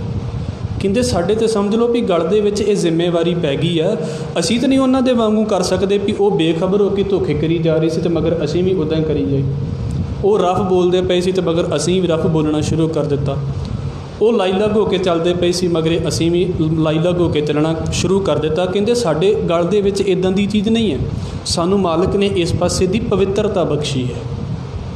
ਦੁਹਰਾ ਦੇਵਾਂ, ਸਾਡੇ ਘਰਾਂ ਦੇ ਵਿੱਚ ਪਵਿੱਤਰਤਾ ਤਾਂ ਰਹਿ ਸਕਦੀ ਹੈ। ਫਿਰ ਮੈਂ ਇੱਥੇ ਗੱਲ ਕਰ ਦੇਵਾਂ, ਮੈਂ ਪਹਿਲਾਂ ਗੱਲ ਕੀਤੀ ਹੈ ਸਫਾਈ ਹੋਰ ਹੈ। ਬੜੇ ਤਰੀਕੇ ਨੇ ਤੁਸੀਂ ਘਰ ਇੱਦਾਂ ਸਾਫ਼ ਕਰ ਸਕਦੇ ਜੇ। ਤੁਹਾਡੇ ਸਾਹਮਣੇ ਕਿੰਨੇ ਟੈਸਟ ਆ ਰਹੇ ਨੇ, ਕਿੰਨੇ ਕੈਮੀਕਲ ਆ ਰਹੇ ਨੇ, ਵੇਖਣ ਨੂੰ ਲੱਗੇਗਾ ਜੀ ਘਰ ਬੜਾ ਸਾਫ਼ ਹੈ। ਤੇ ਮੈਂ ਕਹਿੰਦਾ ਅੱਜ ਤੋਂ ਤੁਸੀਂ 400 ਸਾਲ 500 ਸਾਲ ਪਿੱਛੇ ਚਲੇ ਜਾਓ, ਬਾਬਾ ਕਬੀਰ ਸਾਹਿਬ ਹੋਣਾ ਦੇ ਟਾਈਮ ਦੇ ਉੱਤੇ ਤੇ ਉਹਨਾਂ ਦੇ ਵਿਚਾਰਿਆਂ ਦੇ ਫਰਸ਼ ਵੀ ਨਹੀਂ ਸੀ ਹੁੰਦੇ ਉਸ ਵੇਲੇ, ਤੇ ਮਾੜੀਆਂ ਮੋਟੀਆਂ ਝੁੱਗੀਆਂ ਦੇ ਵਿੱਚ ਸਾਰੀ ਜ਼ਿੰਦਗੀ ਕੱਢ ਲੈਣ ਵਾਲੇ ਬੰਦੇ। ਤੇ ਕੀ ਅਸੀਂ ਕਵਾਂਗੇ ਵੀ ਸਾਡੇ ਘਰ ਦੀ ਸਫਾਈ ਉਹਨਾਂ ਦੇ ਨਾਲੋਂ ਜ਼ਿਆਦਾ ਹੈ ਤੇ ਅਸੀਂ ਜ਼ਿਆਦਾ ਪਵਿੱਤਰ ਹਾਂ ਉਹਨਾਂ ਦੇ ਨਾਲੋਂ? ਸਫਾਈ ਹੋਣੀ ਚਾਹੀਦੀ ਹੈ, ਪਰ ਜਿਨ੍ਹਾਂ ਬੰਦਿਆਂ ਨੇ ਸਫਾਈ ਦੀ ਉੱਤੇ ਹੀ ਲਿਆ ਕੇ ਜ਼ਿੰਦਗੀ ਖਤਮ ਕਰ ਦਿੱਤੀ ਹੈ, ਪਵਿੱਤਰਤਾ ਵਾਲੇ ਪਾਸੇ ਨਹੀਂ ਗਏ, ਉਹਨਾਂ ਨੇ ਅਜੇ ਜ਼ਿੰਦਗੀ ਦਾ ਬੜਾ ਸਫ਼ਰ ਤੈਅ ਕਰਨਾ ਹੈ, ਬਹੁਤ ਜ਼ਿਆਦਾ ਸਫ਼ਰ ਤੈਅ ਕਰਨਾ ਹੈ। ਅਜੇ ਇੱਦਾਂ ਕਹਿ ਲਈਏ ਵੀ ਸਾਰਾ ਹੀ ਸਫ਼ਰ ਤੈਅ ਕਰਨਾ ਹੈ, ਅਜੇ ਤਾਂ ਗੱਲ ਸ਼ੁਰੂ ਹੀ ਨਹੀਂ ਕੀਤੀ। ਇਹਨੂੰ ਸਮਝਣਾ ਹੈ ਅਸੀਂ ਪਹਿਲਾਂ ਸਫਾਈ ਨੂੰ ਅਤੇ ਪਵਿੱਤਰਤਾ ਨੂੰ। ਮੈਂ ਸਫਾਈ ਦੀ ਗੱਲ ਅੱਗੇ ਜਾ ਕੇ ਆਪ ਜੀ ਦੇ ਅੱਗੇ ਰੱਖਾਂਗਾ। ਸਾਡਾ ਬਾਣੀ ਪੜ੍ਹਨ ਦਾ, ਸਾਡਾ ਸੇਵਾ ਕਰਨ ਦਾ ਇੱਕ ਪਾਸਾ ਹੋਣਾ ਚਾਹੀਦਾ ਹੈ ਵੀ ਜੀ ਅਸੀਂ ਇਹ ਕਰਦੇ ਪਏ ਹਾਂ ਅਤੇ ਸਾਡੇ ਬੋਲਾਂ 'ਚ ਕਿੰਨਾ ਬਦਲਾਅ ਆਇਆ ਹੈ। ਅਤੇ ਬੋਲਾਂ 'ਚ ਬਦਲਾਅ ਤਾਂ ਆਵੇਗਾ ਜੇ ਸੁਭਾਅ ਬਦਲੇਗਾ। ਜੇ ਸੁਭਾਅ ਨਹੀਂ ਬਦਲਦਾ ਤਾਂ ਬੋਲ 2-4 ਦਿਨ 'ਤੇ ਬਦਲਣਗੇ, ਬਾਅਦ ਦੇ ਵਿੱਚ ਫਿਰ ਉੱਦਾਂ ਦੇ ਹੀ ਹੋ ਜਾਂਦੇ ਨੇ। ਜੋ ਸੁਭਾਅ ਬਦਲ ਗਿਆ ਹੈ ਉਹ ਤੁਹਾਨੂੰ ਫਿਰ ਕਹਿਣ ਦੀ ਲੋੜ ਨਹੀਂ ਪਵੇਗੀ ਕਿ ਤੂੰ ਸਹੀ ਬੋਲ ਜਾਂ ਇੱਦਾਂ ਬੋਲ, ਕਿਉਂਕਿ ਸੁਭਾਅ ਹੀ ਬਦਲ ਗਿਆ। ਅਤੇ ਜੇ ਸੁਭਾਅ ਨਹੀਂ ਬਦਲਿਆ, 2-4 ਦਿਨ ਵਿਚਾਰਾ ਕੋਸ਼ਿਸ਼ ਕਰੇਗਾ, ਉਹ ਫਿਰ ਉੱਥੇ ਹੀ ਚਲਾ ਗਿਆ। ਇਸ ਕਰਕੇ ਗੁਰੂ ਸਾਹਿਬ ਕਹਿੰਦੇ ਨੇ ਕਿ ਅਕਾਲ ਪੁਰਖ ਵਾਹਿਗੁਰੂ ਦਾ ਨਾਮ ਏਡੀ ਪਵਿੱਤਰਤਾ ਵਾਲਾ ਹੈ ਜਿਹੜਾ ਤੁਹਾਡੇ ਅੰਦਰ ਨੂੰ ਪਵਿੱਤਰ ਕਰ ਦਿੰਦਾ ਹੈ। ਅਤੇ ਜਦੋਂ ਤੁਹਾਡਾ ਅੰਦਰ ਪਵਿੱਤਰ ਹੈ, ਜੋ ਬੋਲ ਨਿਕਲੇਗਾ ਉਹ ਬੋਲ ਪਵਿੱਤਰ ਹੋਵੇਗਾ। ਉਹ ਬੋਲ ਬੜਾ ਕੀਮਤੀ ਹੋਵੇਗਾ। ਉਹ ਬੋਲ ਇੱਦਾਂ ਦਾ ਹੋਵੇਗਾ ਵੀ ਐਵੇਂ ਹਵਾ 'ਚ ਤੀਰ ਨਹੀਂ ਮਾਰਿਆ ਹੋਵੇਗਾ। ਉਸ ਬੋਲ ਦੀ ਵਾਕਿਆ ਕੀਮਤ ਹੋਵੇਗੀ, ਉਸ ਬੋਲ ਦਾ ਵਾਕਿਆ ਹੀ ਮੁੱਲ ਹੋਵੇਗਾ। ਅਸੀਂ ਇੰਨਾ ਕੁਝ ਬੋਲਦੇ ਹਾਂ, ਕਿੱਥੇ ਅਸਰ ਹੋ ਰਿਹਾ? ਕੋਈ ਅਸਰ ਨਹੀਂ, ਕਿਉਂਕਿ ਬੋਲ ਨਹੀਂ ਭਾਰਾ, ਬੋਲ ਪਵਿੱਤਰਤਾ ਦੇ ਵਿੱਚੋਂ ਨਹੀਂ ਨਿਕਲਦਾ। ਇਸ ਕਰਕੇ ਸਾਰਾ ਕੁਝ ਮੈਲਾ ਹੋਈ ਜਾਂਦਾ। ਔਰ ਵੇਖੋ, ਗੁਰੂ ਸਾਹਿਬ ਨੇ ਇਹ ਗੱਲ ਇੱਦਾਂ ਦੀ ਸਾਡੇ ਸਾਹਮਣੇ ਰੱਖੀ ਹੈ। ਸਾਡਿਆਂ ਘਰਾਂ ਦੇ ਵਿੱਚ ਤਾਂ ਇੱਦਾਂ ਦੇ ਹਾਲਾਤ ਹੋਣੇ ਚਾਹੀਦੇ ਸੀ। ਘਰ ਦੇ ਵਿੱਚ ਚਾਹੇ ਔਰਤ ਬੋਲਦੀ ਪਈ ਹੈ, ਚਾਹੇ ਬੰਦਾ ਬੋਲਦਾ ਪਿਆ ਹੈ, ਇੱਕ ਦੂਸਰੇ ਦੇ ਪ੍ਰਤੀ ਬੋਲੀ ਜਿਹੜੀ ਸੀ ਨਾ, ਬੜੀ ਸਤਿਕਾਰ ਵਾਲੀ ਹੋਣੀ ਚਾਹੀਦੀ ਸੀ। ਸਾਡੇ ਹਾਲਾਤ ਬਿਲਕੁਲ ਹੀ ਉਲਟ ਹੋ ਗਏ ਨੇ। ਸਾਡੇ ਬਿਲਕੁਲ ਹੀ ਇੰਨੀ ਅਪਵਿੱਤਰਤਾ ਇੱਕ ਦੂਸਰੇ ਦੇ ਪ੍ਰਤੀ ਸੁੱਟੀ ਜਾਂਦੀ ਹੈ। ਜਿਨ੍ਹਾਂ ਘਰਾਂ ਦੇ ਵਿੱਚ ਬਚਾਅ ਹੈ, ਵਾਹਿਗੁਰੂ ਕਿਰਪਾ ਕਰੇ, ਇੰਨੀ ਅਪਵਿੱਤਰਤਾ ਇੱਕ ਦੂਸਰੇ ਦੇ ਪ੍ਰਤੀ ਸੁੱਟੀ ਜਾਂਦੀ ਹੈ ਵੀ ਜਿੱਦਾਂ ਜਨਮਾਂ ਜਨਮਾਂ ਦਾ ਬਦਲਾ ਲਿਆ ਜਾ ਰਿਹਾ ਹੋਵੇ। ਇਹ ਹਾਲ ਹੋਏ ਨੇ ਘਰਾਂ ਦੇ ਵਿੱਚ, ਕਿਉਂਕਿ ਸੁਭਾਅ ਦੇ ਵਿੱਚ ਪਵਿੱਤਰਤਾ ਨਹੀਂ। ਔਰ ਬਾਬਾ ਕਬੀਰ ਸਾਹਿਬ ਪਤਾ ਕੀ ਕਹਿੰਦੇ ਨੇ? ਕਹਿੰਦੇ ਜਿਨ੍ਹਾਂ ਨੇ ਮਾਲਕ ਦਾ ਨਾਮ ਜਪਿਆ ਉਹ ਤਾਂ ਇੰਨੇ ਪਵਿੱਤਰ ਹੋ ਗਏ ਨੇ ਵੀ ਉਹਨਾਂ ਦੇ ਵੱਲ ਵੇਖਦਿਆਂ ਹੀ ਪਵਿੱਤਰਤਾ ਆ ਜਾਂਦੀ ਹੈ। ਸਾਡੇ ਬੋਲ ਸੁਣ ਕੇ ਵੀ ਲੋਕ ਪਵਿੱਤਰ ਨਹੀਂ ਹੁੰਦੇ, ਸਾਡੀਆਂ ਕੇ ਵੀ ਲੋਕਾਂ ਦੇ ਉੱਤੇ ਕੋਈ ਅਸਰ ਨਹੀਂ। ਬਾਬਾ ਕਬੀਰ ਕਹਿੰਦੇ ਜਿਨ੍ਹਾਂ ਨੇ ਮਾਲਕ ਦਾ ਧਿਆਨ ਕੀਤਾ ਹੈ, ਜਪਿਆ ਹੈ, ਉਹਨਾਂ ਦੇ ਵੱਲ ਤੁਸੀਂ ਵੇਖ ਵੀ ਲਓ ਤਾਂ ਤੁਸੀਂ ਪਵਿੱਤਰ ਹੋ ਜਾਂਦੇ ਜੀ। ਇਹ 'ਚ ਗੁਰੂ ਨਾਨਕ ਦੀ ਬਖਸ਼ਿਸ਼ ਹੈ। ਦੇਖੋ, 2-3 ਤਰੀਕਿਆਂ ਦੇ ਲੋਕ ਗੁਰੂ ਨਾਨਕ ਸਾਹਿਬ ਮਹਾਰਾਜ ਨੂੰ ਮਿਲਦੇ ਨੇ। ਕਈਆਂ ਦੇ ਲਈ ਗੁਰੂ ਨਾਨਕ ਸਾਹਿਬ ਮਹਾਰਾਜ ਨੂੰ ਜ਼ਿਆਦਾ ਜ਼ੋਰ ਲਾਉਣਾ ਪੈਂਦਾ ਹੈ, ਕਈਆਂ ਲਈ ਬਿਲਕੁਲ ਥੋੜ੍ਹਾ, ਅਤੇ ਕਈਆਂ ਦੇ ਵੱਲ ਤਾਂ ਬਾਬੇ ਨੇ ਬਸ ਵੇਖਿਆ ਹੀ ਹੈ ਅਤੇ ਜ਼ਿੰਦਗੀ ਬਦਲ ਗਈ ਉਹਨਾਂ 'ਚ, ਕਿਉਂਕਿ ਉਹ ਇੱਦਾਂ ਦੇ ਸੀ। ਆਪਣੇ ਘਰਾਂ ਦੇ ਵਿੱਚ ਵੇਖੋ ਨਾ, ਕਿਸੇ ਵੇਲੇ ਬੱਚੇ ਨੂੰ ਬੜੇ ਜ਼ੋਰ ਦੀ ਕਹਿਣਾ ਪੈਂਦਾ, ਕਿਸੇ ਵੇਲੇ ਹੌਲੀ ਕਹਿਣਾ ਪੈਂਦਾ, ਅਤੇ ਕਿਸੇ ਵੇਲੇ ਤਾਂ ਫਿਰ ਵੇਖਣਾ ਹੀ ਪੈਂਦਾ। ਬਸ ਵੇਖਦੇ ਉਹਨਾਂ ਨੂੰ ਪਤਾ ਲੱਗ ਜਾਂਦਾ ਵੀ ਨਹੀਂ ਭਾਈ ਇਹ ਕੰਮ ਨਹੀਂ ਕਰਦੇ ਪਏ। ਇਸ ਕਰਕੇ ਤਿੰਨੇ ਹਾਲਾਤ, ਤਿੰਨੇ ਤਰੀਕਿਆਂ ਦੇ ਲੋਕ ਗੁਰੂ ਨਾਨਕ ਸਾਹਿਬ ਨੂੰ ਮਿਲੇ। ਬਾਬਾ ਕਬੀਰ ਕੀ ਕਹਿੰਦੇ ਨੇ? ਕਬੀਰ ਸੰਤ ਕੀ ਗੈਲ ਨਾ ਛੋਡੀਐ, ਮਾਗ ਲਾਗਾ ਜਾਓ, ਪੇਖਤ ਹੀ ਪੁਨੀਤ ਹੋਏ, ਭੇਟਤ ਜਪੀਐ ਨਾਉ। ਕਹਿੰਦੇ ਇੱਦਾਂ ਹੈ ਵੀ ਉਹਨਾਂ ਨੂੰ ਵੇਖਦਿਆਂ ਹੀ ਤੁਹਾਨੂੰ ਪਵਿੱਤਰਤਾ ਦਾ ਅਹਿਸਾਸ ਹੋ ਜਾਵੇਗਾ ਅਤੇ ਮਿਲ ਕੇ ਤੁਸੀਂ ਨਾਮ ਵਾਲੇ ਪਾਸੇ ਆਓਗੇ। ਔਰ ਸਾਡੇ ਗੁਰਦੁਆਰਿਆਂ ਦਾ ਹਾਲ ਇੱਦਾਂ ਦਾ ਹੋਣਾ ਚਾਹੀਦਾ ਸੀ, ਸਾਡੀ ਸੰਗਤ ਦਾ ਹਾਲ ਇੱਦਾਂ ਦਾ ਹੋਣਾ ਚਾਹੀਦਾ ਸੀ। ਕੋਈ ਕਿੱਦਾਂ ਦਾ ਵੀ ਵਿਕਾਰੀ ਬੰਦਾ ਆਵੇ, ਕਿੱਦਾਂ ਦਾ ਵੀ ਜਿਹੜਾ ਹੈ ਧੋਖੇਬਾਜ਼ ਬੰਦਾ ਆਵੇ, ਕਿੰਨੇ ਵੀ ਮਾੜੇ ਕਰਮ ਕਰਨ ਵਾਲਾ ਬੰਦਾ ਆਵੇ, ਜਦੋਂ ਗੁਰਦੁਆਰੇ ਦੀ ਹੱਦ ਦੇ ਅੰਦਰ ਐਂਟਰ ਹੋ ਕੇ ਸੰਗਤ ਦੇ ਵਿੱਚ ਆ ਕੇ ਬੈਠ ਜਾਵੇ ਨਾ, ਉਹਨੂੰ ਵਾਕਿਆ ਲੱਗੇ ਕਿ ਮੈਂ ਕਿਤੇ ਇਹੋ ਜਿਹੀ ਥਾਂ ਦੇ ਉੱਤੇ ਆ ਗਿਆ ਹਾਂ ਕਿ ਮੇਰੇ ਕਰਮ ਗਲਤ ਨੇ ਅਤੇ ਮੈਨੂੰ ਇਹਨਾਂ ਲੋਕਾਂ ਵਰਗੇ ਕਰਮ ਆਪਣੇ ਕਰਨੇ ਚਾਹੀਦੇ ਨੇ। ਗੁਰਦੁਆਰਿਆਂ ਦੀ ਸੰਗਤ ਇੱਦਾਂ ਦੀ ਹੋਣੀ ਚਾਹੀਦੀ ਸੀ। ਇੱਥੇ ਹਾਲਾਤ ਉਲਟ ਹੋ ਜਾਂਦੇ ਨੇ। ਉਹ ਸੋਚਦਾ ਵੀ ਬਾਹਰ ਵੀ ਲੜਦੇ ਪਏ ਨੇ, ਅੰਦਰ ਵੀ ਲੜਦੇ ਪਏ ਨੇ, ਮੈਂ ਕੀ ਕਰਨਾ ਇੱਥੇ ਆ ਕੇ। ਗੱਲ ਹੈ ਕਿ ਸੰਗਤ ਦੀ ਪਵਿੱਤਰਤਾ ਦੀ। ਤੁਸੀਂ ਸ਼ਾਇਦ ਇਸ ਗੱਲ ਨੂੰ ਸੁਣਿਆ ਹੋਵੇਗਾ, ਸਤਿਗੁਰੂ ਗੁਰੂ ਅਰਜਨ ਸਾਹਿਬ ਮਹਾਰਾਜ ਜੀ ਦੇ ਦਰਬਾਰ ਦੀ ਗੱਲ ਹੈ। ਜਦੋਂ ਅਸੀਂ ਇਸ ਚੀਜ਼ ਨੂੰ ਪੜ੍ਹਦੇ ਹਾਂ ਕਿ ਬਾਬਾ ਬਿਧੀ ਚੰਦ ਜਿਹੜੇ ਨੇ, ਉਹ ਪਹਿਲੇ ਸਮੇਂ ਦੇ ਵਿੱਚ ਉਹਨਾਂ ਦੇ ਕੰਮ ਠੀਕ ਨਹੀਂ ਸੀ, ਸੰਗਤ ਦੇ ਵਿੱਚ ਆ ਕੇ ਬੈਠ ਗਏ। ਇੱਕੋ ਵਾਰ ਦੇ ਬੈਠੇ ਦਾ ਇੰਨਾ ਅਸਰ ਹੋਇਆ कि ज़िंदगी सारी बदल गई, सेवा दे विच आ गई। वो कितना असर करती है संगत बंदे दे उत्ते। साडा सारिਆਂ ਦਾ एक फर्ज बनता है भी जे असीं गुरु वाले पासों तुर पए हाँ ना, तो साडिਆਂ बोलों ਦੇ ਵਿੱਚ घटो घट ਇੰਨੀ पवित्रता होनी चाहिए है भी साडिਆਂ बोलों ਨੂੰ सुन के वाਕਿਆ ਬੰਦੇ ਨੂੰ ਲੱਗੇ भी वाਕਿਆ कोई रब की गल ਇਹਦੇ अंदर है, कोई वाਕਿਆ कोई रब की गल ਇਹਦੇ अंदर है, ਜਿਹੜਾ असर चलता पिया है भी हाँ मैनू लगता भी ये रब के नेड़े है बंदा। ਜਦੋਂ ਸਾਡੇ ਬੋਲ ਇੰਨੇ ਖਰਵੇ ਹੋ ਜਾਂਦੇ ਨੇ ਨਾ, ਉਦੋਂ ਸਾਡੀਆਂ ਬੋਲਾਂ ਦੇ ਵਿੱਚੋਂ ਅਪਵਿੱਤਰਤਾ ਨਿਕਲਣੀ ਸ਼ੁਰੂ ਹੁੰਦੀ ਹੈ ਤਾਂ ਬੜੀਆਂ ਮਹੀਨ ਗੱਲਾਂ ਨੇ, ਬੜੀਆਂ ਛੋਟੀਆਂ ਗੱਲਾਂ ਨੇ। ਅਸੀਂ ਤਾਂ ਗੁਰਦੁਆਰਿਆਂ ਦੇ ਵਿੱਚ ਇਹਨਾਂ ਨੂੰ ਅਜੇ ਲਾਗੂ ਕਰਨਾ ਹੈ, ਘਰਾਂ ਦੇ ਵਿੱਚ ਕਦੋਂ ਅਸੀਂ ਇਹਨਾਂ ਗੱਲਾਂ ਨੂੰ ਲੈ ਕੇ ਜਾਵਾਂਗੇ? ਗੁਰਦੁਆਰੇ ਤੋਂ ਸਿੱਖੇਗਾ ਤੇ ਬੰਦਾ ਘਰ ਦੇ ਵਿੱਚ ਲਾਗੂ ਕਰੇਗਾ। ਇੰਨੀ ਪਵਿੱਤਰਤਾ ਮਾਲਕ ਦਾ ਜਾਪ ਕਰਦਿਆਂ, ਬਾਣੀ ਪੜ੍ਹਦਿਆਂ ਸਾਡੇ ਅੰਦਰ ਹੋ ਜਾਵੇ, ਸਾਡੇ ਕੰਨ ਪਵਿੱਤਰ ਹੋ ਜਾਣ, ਸਾਡੀ ਜ਼ੁਬਾਨ ਪਵਿੱਤਰ ਹੋ ਜਾਵੇ, ਸਾਡੀਆਂ ਅੱਖਾਂ ਪਵਿੱਤਰ ਹੋ ਜਾਣ। ਇੰਨੀ ਪਵਿੱਤਰਤਾ ਸਾਡੇ ਨੇੜੇ ਰਹਿਣੀ ਚਾਹੀਦੀ ਸੀ। ਜਿੱਦਾਂ ਇਹਨੂੰ ਓਰਾ ਕਿਹਾ ਜਾਂਦਾ ਹੈ, ਮੇਰੇ ਸਮੇਤ ਜੇ ਅਸੀਂ ਬਾਣੀ ਪੜ੍ਹਦੇ ਹਾਂ ਨਾ, ਤਾਂ ਸਾਡੇ ਆਲੇ ਦੁਆਲੇ ਇੱਕ ਪਵਿੱਤਰਤਾ ਦਾ ਅਹਿਸਾਸ ਹੋਣਾ ਚਾਹੀਦਾ ਸੀ। ਤੁਸੀਂ ਸ਼ਾਇਦ ਇਹਨੂੰ ਵਹਿਮ ਵਾਲੇ ਪਾਸੇ ਨਾ ਲੈ ਜਾਣਾ, ਪਰ ਵੇਖੋ ਗੁਰੂ ਸਾਹਿਬ ਜਿੱਥੇ ਵੀ ਜਾਂਦੇ ਨੇ, ਉਹਨਾਂ ਦੇ ਜਾਣ ਦੇ ਨਾਲ ਨਾ ਇੱਕ ਪ੍ਰਭਾਵ ਪੈਂਦਾ ਹੈ ਵਾਤਾਵਰਨ ਦੇ ਵਿੱਚ। ਉਹ ਵਾਤਾਵਰਨ ਦਾ ਪ੍ਰਭਾਵ ਸਾਡੇ ਨਾਲ ਵੀ ਜਾਂਦਾ ਹੈ। ਤੁਸੀਂ ਕਿਤੇ ਵੇਖ ਲੈਣਾ, ਕਈ ਫਸਾਦੀ ਬੰਦੇ ਹੁੰਦੇ ਨੇ, ਜਿੱਥੇ ਜਾਂਦੇ ਉਹਨਾਂ ਦਾ ਉੱਥੇ ਹੀ ਫਸਾਦ ਸ਼ੁਰੂ ਹੋ ਜਾਂਦਾ। ਕਿਉਂਕਿ ਹਵਾ ਦੇ ਵਿੱਚ ਹੀ ਆਪਣੇ ਨਾਲ ਫਸਾਦ ਲੈ ਕੇ ਚੱਲਦੇ ਪਏ ਨੇ। ਉਹਨਾਂ ਨੇ ਵਾਈਬ੍ਰੇਸ਼ਨਸ ਹੀ ਇੱਦਾਂ ਦੀਆਂ ਇਕੱਠੀਆਂ ਕੀਤੀਆਂ ਨੇ ਆਪਣੇ ਨਾਲ। ਤੁਸੀਂ ਆਪਣੇ ਨਾਲ ਕੀ ਲੈ ਕੇ ਚੱਲਦੇ ਪਏ ਹੋ? ਜੇ ਵਾਹਿਗੁਰੂ ਦਾ ਜਾਪ ਕੀਤਾ ਹੈ ਤਾਂ ਕਿੰਨੀ ਕੁ ਪਵਿੱਤਰਤਾ ਆਪਣੇ ਨਾਲ ਲੈ ਕੇ ਚੱਲਦੇ ਪਏ ਹੋ? ਇੱਥੋਂ ਸਾਡਾ ਪਤਾ ਲੱਗੇਗਾ ਵੀ ਅਸੀਂ ਕਿੰਨਾ ਕੁ ਇਸ ਪਵਿੱਤਰਤਾ ਦੇ ਨੇੜੇ ਹੋਏ ਹਾਂ। ਹੁਣ ਗੁਰੂ ਸਾਹਿਬ ਕਹਿ ਰਹੇ ਨੇ, ਪਵਿੱਤ ਹੋਏ ਸੇ ਜਨਾ ਜਿਨੀ ਹਰ ਧਿਆਇਆ। ਔਰ ਗੁਰੂ ਸਾਹਿਬ ਕਹਿੰਦੇ ਨੇ, ਜਿਨ ਜਿਨ ਨਾਮ ਧਿਆਇਆ ਤਿਨ ਕੇ ਕਾਜ ਸਰੇ, ਹਰ ਗੁਰ ਪੂਰਾ ਆਰਾਧਿਆ ਦਰਗਾਹ ਸੱਚ ਖਰੇ। ਜਿਨ੍ਹਾਂ ਨੇ ਧਿਆਇਆ ਹੈ, ਔਰ ਧਿਆਉਣਾ ਕੀ ਹੈ? ਕੇਵਲ ਤੇ ਕੇਵਲ ਜ਼ੁਬਾਨ ਦੇ ਨਾਲ ਵਾਹਿਗੁਰੂ ਵਾਹਿਗੁਰੂ, ਜ਼ੁਬਾਨ ਦੇ ਨਾਲ ਰਾਮ ਰਾਮ ਕਰ ਲਿਆ ਤੇ ਧਿਆਇਆ ਗਿਆ, ਗੱਲ ਖਤਮ ਹੋ ਗਈ। ਹਜ਼ੂਰ ਕਹਿੰਦੇ ਗੱਲ ਤੇ ਅੱਗੇ ਸ਼ੁਰੂ ਹੋ ਰਹੀ ਹੈ, ਹਰ ਧਿਆਇਆ ਪਵਿੱਤ ਹੋਏ। ਹਰੀ ਨੂੰ ਉਹਨਾਂ ਨੇ ਧਿਆਇਆ ਹੈ ਤੇ ਪਵਿੱਤਰ ਹੋ ਗਏ। ਪਰ ਕਿੱਦਾਂ? ਗੁਰਮੁਖ ਜਿਨੀ ਧਿਆਇਆ, ਜਿਨ੍ਹਾਂ ਨੇ ਗੁਰੂ ਦੀ ਰਾਹੀਂ ਧਿਆਇਆ ਹੈ। ਸਫਾਈ ਸੌਖੀ ਹੈ, ਪਵਿੱਤਰਤਾ ਔਖੀ ਹੈ। ਸਫਾਈ ਕਰਮਕਾਂਡ ਦੇ ਵਿੱਚ ਆ ਜਾਂਦੀ ਹੈ, ਪਵਿੱਤਰਤਾ ਸ਼ਬਦ ਦੀ ਮਿਹਨਤ ਦੇ ਵਿੱਚ ਆ ਜਾਂਦੀ ਹੈ। ਵੇਖੋ ਗੁਰੂ ਸਾਹਿਬ ਦੇ ਵੇਲੇ ਵੀ ਸਫਾਈ ਦੇ ਉੱਤੇ ਕਿੰਨਾ ਜ਼ੋਰ ਹੈ। ਅਤੇ ਗੁਰੂ ਨਾਨਕ ਸਾਹਿਬ ਮਹਾਰਾਜ ਜੀ ਨੇ ਤੇ ਜਪਜੀ ਸਾਹਿਬ ਦੀ ਪਹਿਲੀ ਪੌੜੀ ਦੇ ਵਿੱਚ, ਪਹਿਲੀ ਪੰਕਤੀ ਦੇ ਵਿੱਚ ਹੀ ਇਹ ਗੱਲ ਕਹਿ ਦਿੱਤੀ ਹੈ ਕਿ ਸੋਚੈ ਸੋਚ ਨਾ ਹੋਵਈ ਜੇ ਸੋਚੀ ਲੱਖ ਵਾਰ। ਅਤੇ ਇਹਦਾ ਮਤਲਬ ਕਿੰਨੇ ਲੋਕਾਂ ਦਾ ਧਿਆਨ ਇਸੇ ਗੱਲ ਦੇ ਵੱਲ ਹੋਵੇਗਾ ਵੀ ਤੁਸੀਂ ਸਰੀਰ ਸਾਫ਼ ਰੱਖੋ ਅਤੇ ਤੁਸੀਂ ਪਵਿੱਤਰ ਜੇ। ਸੋਚ ਦਾ ਅਰਥ ਪਵਿੱਤਰਤਾ ਹੀ ਹੈ। ਗੁਰੂ ਸਾਹਿਬ ਕਹਿੰਦੇ ਲੱਖਾਂ ਵਾਰੀ ਕਰੀ ਜਾਓ ਤੁਸੀਂ ਇਸ਼ਨਾਨ, ਜੇ ਇੱਦਾਂ ਪਵਿੱਤਰ ਹੋਵੋਗੇ। ਪਰ ਕਿੰਨੀ ਮੈਜੋਰਿਟੀ ਜਿਹੜੀ ਇਸੇ ਗੱਲ ਦੇ ਵੱਲ ਧਿਆਨ ਦਿਵਾਉਂਦੀ ਹੈ ਕਿ ਤੁਸੀਂ ਨਹਾ ਲਓ ਤਾਂ ਤੁਸੀਂ ਪਵਿੱਤਰ ਜੇ।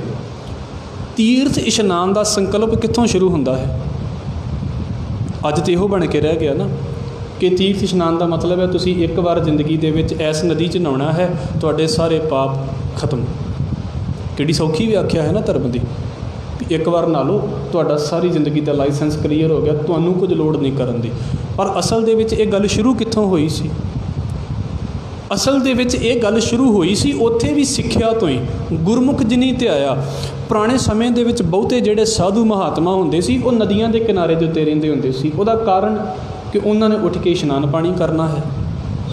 ਰੋਟੀ ਪਾਣੀ ਦੀ ਜਿਹੜੀ ਉਹਨਾਂ ਨੂੰ ਲੋੜ ਹੈ, ਉਹ ਲਾਗੇ ਜਿਹੜਾ ਪਿੰਡ ਵੱਸਦਾ ਪਿਆ ਹੈ, ਨਗਰ ਵੱਸਦਾ ਪਿਆ ਹੈ, ਉਹਨਾਂ ਨੇ ਉੱਥੋਂ ਲੈ ਆਉਣਾ। ਨਾ ਕੋਈ ਉਹਨਾਂ ਦੀ ਬਹੁਤੀ ਵੱਡੀ ਲੋੜ ਵੀ ਉਹਨਾਂ ਨੂੰ ਬਹੁਤੇ ਵੱਡੇ ਡੇਰੇ ਬਣਾਉਣੇ ਪੈਂਦੇ ਸੀ। 2 ਉਹਨਾਂ ਦੇ ਵਸਤਰ, 3 ਉਹਨਾਂ ਦੇ ਵਸਤਰ ਜਿਹੜੇ ਉਹਨਾਂ ਨੇ ਸਰੀਰ ਦੇ ਉੱਤੇ ਪਾਉਣੇ ਜਾਂ ਕੋਈ ਬਦਲ ਲੈਣੇ, ਅਤੇ ਉਹੀ ਪਾਣੀ ਦੇ ਵਿੱਚੋਂ ਧੋ ਕੇ। ਅਤੇ ਉਹਨਾਂ ਨੇ ਆਪਣੀਆਂ ਲੋੜਾਂ ਨਹੀਂ ਸੀ ਜ਼ਿਆਦਾ ਵਧਾਈਆਂ, ਉਹਨਾਂ ਨੇ ਬੜੀਆਂ ਸੀਮਤ ਲੋੜਾਂ ਸੀ ਉਹਨਾਂ ਦੀਆਂ। ਹੁਣ ਉਹਨਾਂ ਦੇ ਜੀਵਨ ਬੜੇ ਪਵਿੱਤਰ ਹੁੰਦੇ ਸੀ, ਜੀਵਨ ਬੜੇ ਉੱਚੇ ਹੁੰਦੇ ਸੀ, ਅਤੇ ਲੋਕਾਂ ਨੇ ਸੁਣਨਾ ਕਿ ਹਾਂ ਵਾਕਿਆ ਏਡੇ ਪਵਿੱਤਰ ਜੀਵਨ ਵਾਲਾ ਬੰਦਾ ਹੈ, ਇਹਦੇ ਕੋਲੋਂ ਬੈਠ ਕੇ ਅਤੇ ਗੱਲਾਂ ਸੁਣੀਏ। ਜਿਹਦੇ ਬੋਲਾਂ 'ਚ ਪਵਿੱਤਰਤਾ ਹੈ, ਪੱਕੀ ਗੱਲ ਹੈ ਦੁਨੀਆ ਉਹਦੇ ਕੋਲ ਜਾਵੇਗੀ ਜਾਵੇਗੀ। ਭਾਈ ਗੁਰਦਾਸ ਸਾਹਿਬ ਕਹਿੰਦੇ ਨੇ, ਤੈਸੇ ਗੁਰ ਚਰਨ ਸ਼ਰਨ ਹੈ ਅਸੰਖ ਸਿੱਖ, ਜਾਮੈ ਗੁਰ ਗਿਆਨ ਤਾਹੇ ਲੋਕ ਲਪਟਾਤ ਹੈ। ਦੇ ਬੜੇ ਲੋਕ ਨੇ ਸੰਗਤ ਦੇ ਵਿੱਚ, ਪਰ ਜਿਹੜੇ ਬੰਦੇ ਦੇ ਕੋਲ ਗੁਰੂ ਦੀ ਸਿੱਖਿਆ ਹੈ ਨਾ, ਉਸ ਬੰਦੇ ਦੇ ਕੋਲ ਆਪਣੇ ਆਪ ਹੀ ਸੰਗਤ ਜਾਣੀ ਸ਼ੁਰੂ ਹੋ ਜਾਵੇਗੀ। ਅਸੀਂ ਐਵੇਂ ਕਿਸੇ ਵੇਲੇ ਕਹਿ ਦਿੰਦੇ ਹਾਂ ਜੀ ਉਹਦੇ ਲਾਗੇ ਬੰਦੇ ਇਕੱਠੇ ਹੋਣ ਲੱਗ ਪਏ। ਹਾਂ, ਪਖੰਡੀ ਨਾ ਹੋਵੇ, पर भाई गुरदास साहब ने क्लीयर किया है इस गल नूं, कहंदे जिहदे पल्ले ज्ञान है दुनिया अपने आप ही जाएगी, उहदे पल्ले पवित्रता है दुनिया पवित्रता लैण जाएगी उहदे कोल। वो साधु इन्ने पवित्र जीवन वाले हुंदे सी कि लोगों ने सोचना कि चलो वेला टाइम है उहदे कोलों कोई गल सुन के आउने आ, उहदे लागे जाके संगत लगनी शुरू हो जानी। 10 बंदे बैठ गए, 20 बंदे बैठ गए, फिर जिथे ज़्यादा जाने बैठने शुरू हो जाते हैं, तुहानूं भी पता उत्थे प्रबंध होने शुरू हो जाते। कईयां ने रात रहना शुरू कर दिता, उत्थे रात रहन का प्रबंध हो गया है, नदी के किनारे सारा कुछ हो रहा। फिर एक दिन इदां दा आउंदा है, साधु की उम्र पूरी हो जाती है, साधु चढ़ाई कर जाता है। साधु की थां दे उत्ते जिहड़े किते उहदे चेले कोई हुंदे ने वो बैठते हैं, उन्हां दे विच साधु दे नालों जे बहुता कहीए थोड़ी जे घट पवित्रता हुंदी है। वो साधु जो चढ़ाई कर गया उहदे तो अगला साधु चढ़ाई कर गया, उहदे तो अगला साधु चढ़ाई कर गया। वो चीज़ तो लोगों के मन के विचों एबसेंट हो जाती है भी इत्थे साधु किड्डी पवित्रता वाला रहिंदा सी। लोगों के पल्ले रह जाता है बस तीर्थ इशनान, लोगों के पल्ले रह जाता है बस नहाउण धोण, भी इत्थे नालों तो गल खत्म हो जाएगी। नहाउणा तो सिर्फ एक रीजन सी, मेन गल तो सिर्फ ये सी भी वो जिहड़ा साधु है उत्थे उहदे बोल सुने जाण। हुण लोगों ने बोलण दे वल ते बहुता ध्यान नहीं दिता, तो ध्यान किहदे वल दे दिता? सफाई दे वल। और दुनिया के बारे आ हाल अज तो लगभग इदां कह ली भी धार्मिक दुनिया का ये हाल है जिहड़ी कहंदी है भी नदियां दे विच नहा लो तो गल खत्म हो गई। भाई गुरदास साहब ने भी इन्हूं बोलिया है, तीर्थ नहाता है पाप जान, पति तो उदाहरण ना उतराया। कि लोग कहते हैं भी तीर्थां ते नहा लीए तो बंदे दे पाप चले जाते हैं, इस करके तीर्थां नूं पति तो उदाहरण कह दिता गया।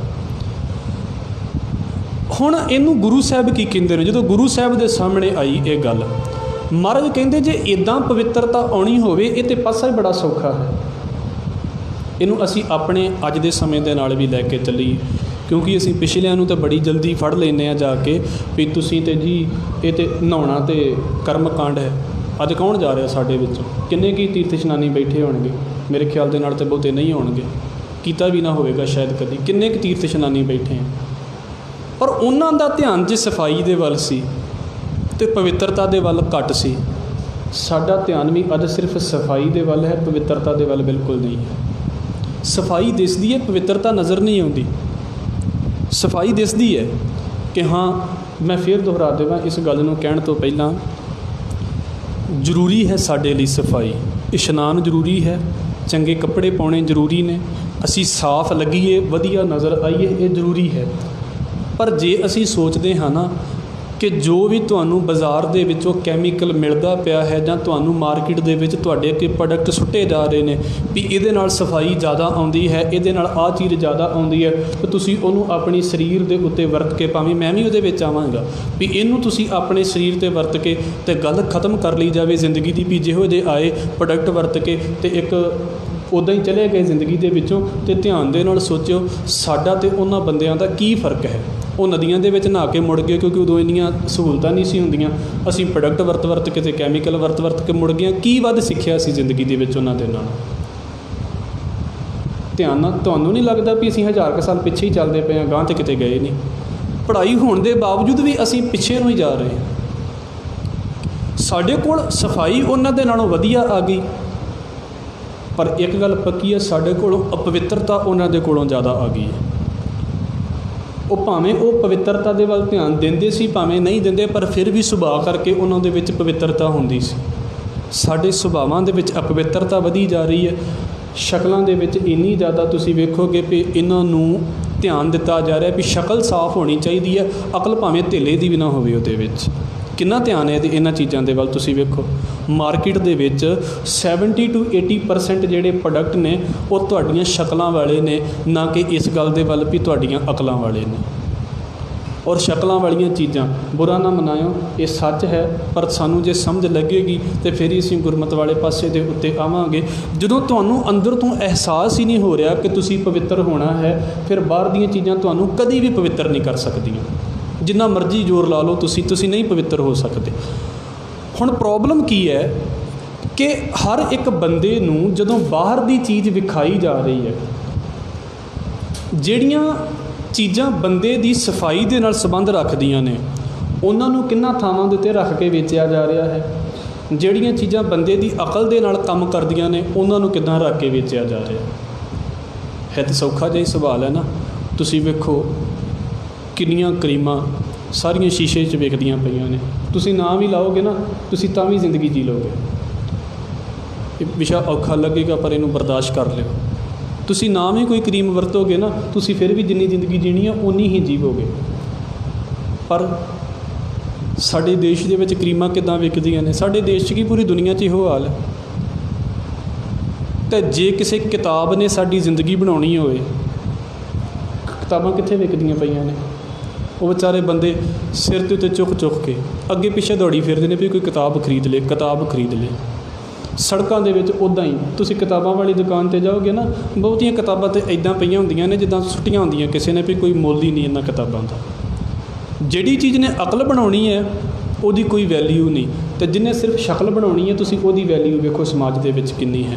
ਇਹਦਾ ਮਤਲਬ ਕੀ ਹੈ ਕਿ ਪਹਿਲਿਆਂ ਦਾ ਧਿਆਨ ਵੀ ਇਹ ਸੀ ਵੀ ਨਹਾ ਲਓ ਅਤੇ ਗੱਲ ਖਤਮ ਹੋ ਗਈ। ਅੱਜ ਵਾਲਿਆਂ ਦਾ ਵੀ ਧਿਆਨ ਇਹੀ ਹੈ ਵੀ ਬਸ ਸਫਾਈ ਕਰ ਲਓ ਅਤੇ ਗੱਲ ਖਤਮ ਹੋ ਗਈ ਹੈ। ਗੁਰੂ ਸਾਹਿਬ ਕਹਿੰਦੇ ਨੇ ਭਾਈ ਇਸ ਗੱਲ ਨੂੰ ਸਮਝੋ, ਤੁਸੀਂ ਵਾਹਿਗੁਰੂ ਦਾ ਜਾਪ ਕਰੋ, ਬਾਣੀ ਨੂੰ ਸਮਝੋ। ਜਿਹੜੇ ਬੰਦੇ ਬਾਣੀ ਨੂੰ ਪੜ੍ਹਦੇ ਨੇ ਉਹਨਾਂ ਦੀ ਜ਼ਿੰਦਗੀ ਪਵਿੱਤਰ ਹੋ ਜਾਂਦੀ ਹੈ, ਅਤੇ ਜਿਹੜੇ ਬੰਦੇ ਅੰਦਰ ਤੋਂ ਪਵਿੱਤਰ ਹੋ ਗਏ ਉਹਨਾਂ ਨੂੰ ਇੰਨੇ ਜ਼ਿਆਦਾ ਭਰੇ ਨੇ, ਉਹਨਾਂ ਨੂੰ ਲੱਗਦਾ ਵੀ ਅਸੀਂ ਪਵਿੱਤਰ ਹਾਂ, ਸਾਨੂੰ ਇਹਨਾਂ ਚੀਜ਼ਾਂ ਦੀ ਲੋੜ ਨਹੀਂ ਹੈ।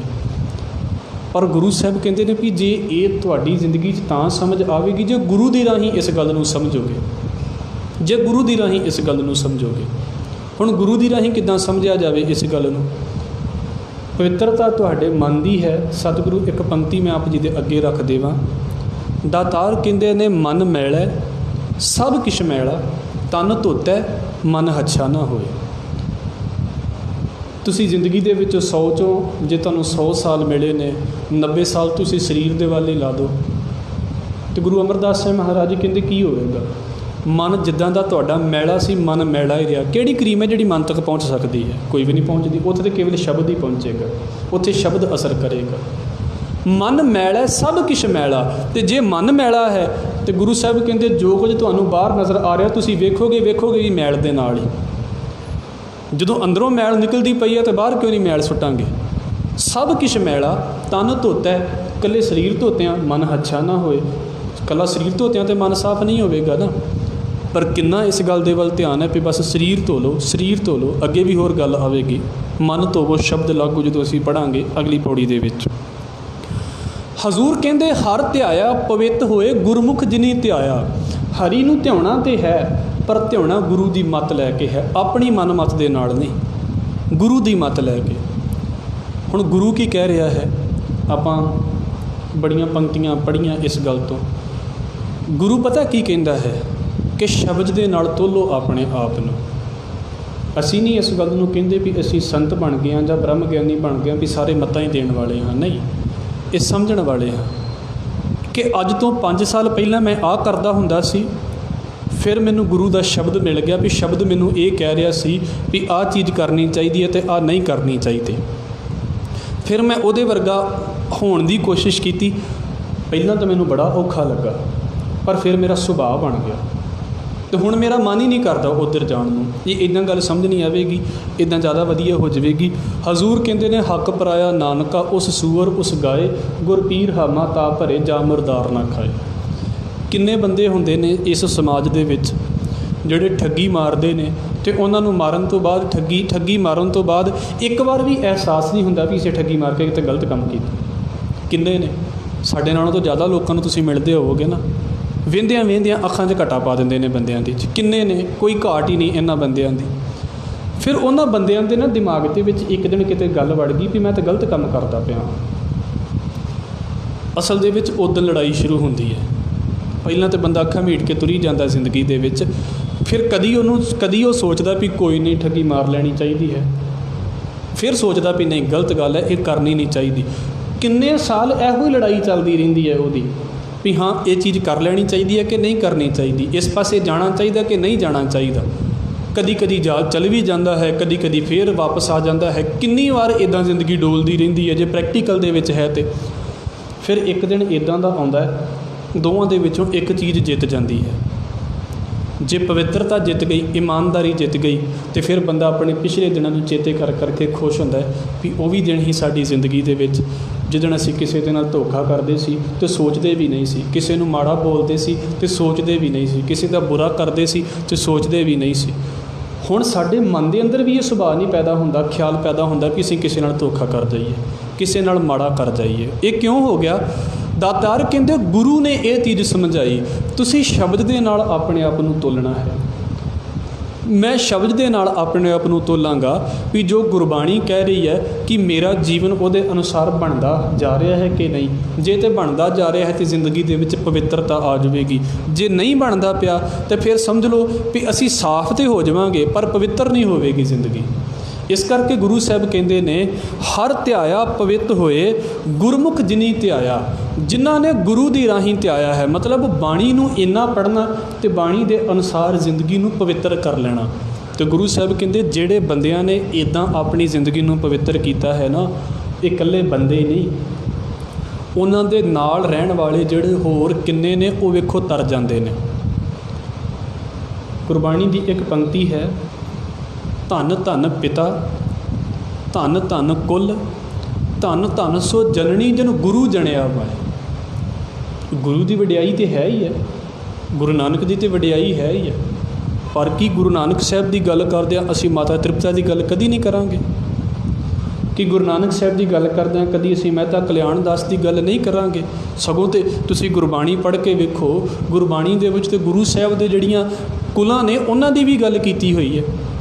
ਹਜ਼ੂਰ ਕਹਿੰਦੇ ਨੇ ਪਵਿੱਤ ਮਾਤਾ ਪਿਤਾ, ਆਪ ਤੇ ਉਹ ਪਵਿੱਤਰ ਹੀ ਹੈ, ਆਪ ਤੇ ਉਹ ਧਨ ਹੀ ਹੈ, ਪਰ ਉਸ ਬੰਦੇ ਦੀ ਸੰਗਤ ਦੇ ਵਿੱਚ ਆ ਕੇ ਉਹਦੇ ਮਾਤਾ ਪਿਤਾ ਵੀ ਪਵਿੱਤਰ ਹੋ ਜਾਂਦੇ, ਉਹਦੇ ਮਾਤਾ ਪਿਤਾ ਵੀ ਪਵਿੱਤਰ ਹੋ ਗਏ। ਪਵਿੱਤ ਮਾਤਾ ਪਿਤਾ, ਔਰ ਸਿਰਫ ਮਾਤਾ ਪਿਤਾ ਨਹੀਂ, ਕੁਟੰਬ ਸਹਿਤ ਸਿਓ।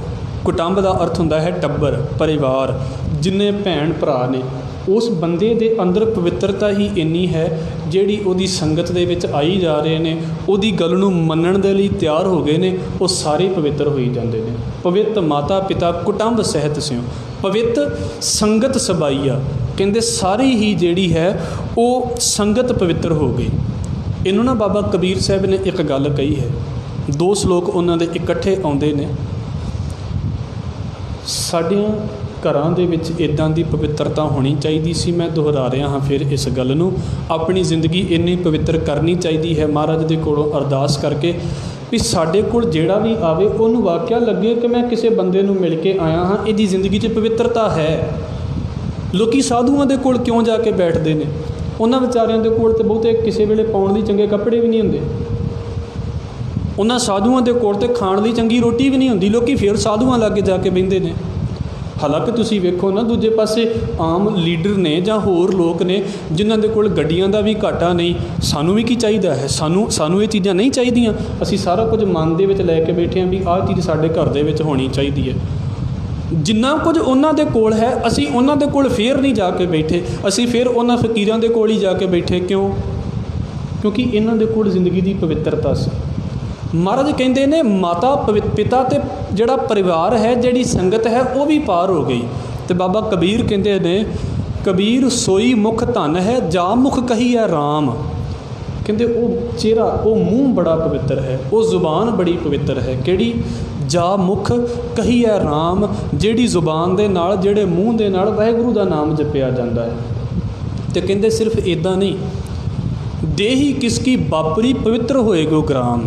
ਕਹਿੰਦੇ ਆ ਸਰੀਰ ਦੀ ਤਾਂ ਕੀ ਗੱਲ ਹੈ, ਉਸ ਬੰਦੇ ਦੇ ਬੋਲਾਂ ਦੀ ਤਾਕਤ ਦੇ ਨਾਲ, ਉਸ ਬੰਦੇ ਦੀ ਪਵਿੱਤਰਤਾ ਦੇ ਨਾਲ ਤੇ ਸਾਰਾ ਜਿਹੜਾ ਇਲਾਕਾ ਹੈ ਉਹ ਵੀ ਪਵਿੱਤਰ ਹੋ ਜਾਵੇਗਾ, ਉਹ ਵੀ ਪਵਿੱਤਰ ਹੋ ਜਾਵੇਗਾ।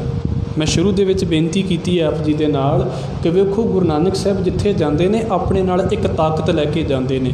ਇਹ ਮਾਲਕ ਦੇ ਨਾਮ ਦੀ ਤਾਕਤ ਹੈ ਕਿ ਜਿੱਥੇ ਵੀ ਬੰਦਾ ਜਾ ਰਿਹਾ ਹੈ ਉੱਥੇ ਉਸ ਤਾਕਤ ਨੂੰ ਲੈ ਕੇ ਜਾ ਰਿਹਾ ਹੈ। ਬਾਬਾ ਕਬੀਰ ਕਹਿੰਦੇ ਨੇ, ਸੋਈ ਮੁਖ ਧਨ ਹੈ, ਜਾ ਮੁਖ ਕਹੀ ਹੈ ਰਾਮ, ਦੇਹੀ ਕਿਸਕੀ ਬਾਪਰੀ ਪਵਿੱਤਰ ਹੋਏਗੋ ਗ੍ਰਾਮ। ਕਬੀਰ ਸੋਈ ਕੁਲ ਭਲੀ, ਜਾ ਕੁਲ ਹਰ ਕੋ ਦਾਸ। ਕਹਿੰਦੇ ਉਹ ਕੁਲ ਚੰਗੀ ਹੈ, ਉਹ ਪਰਿਵਾਰ ਚੰਗਾ ਹੈ। ਕਿਹੜਾ? ਜਾ ਕੁਲ ਹਰ ਕੋ ਦਾਸ, ਜਿਹੜੀ ਕੁਲ ਦੇ ਵਿੱਚ ਵਾਹਿਗੁਰੂ ਦਾ ਦਾਸ ਜਨਮਦਾ ਹੈ। ਪਰ ਨਾਲ ਹੀ ਕਹਿ ਦਿੱਤਾ, ਜਿਹ ਕੁਲ ਦਾਸ ਨਾ ਉਪਜੈ ਸੋ ਕੁਲ ਢਾਕ ਪਲਾਸ।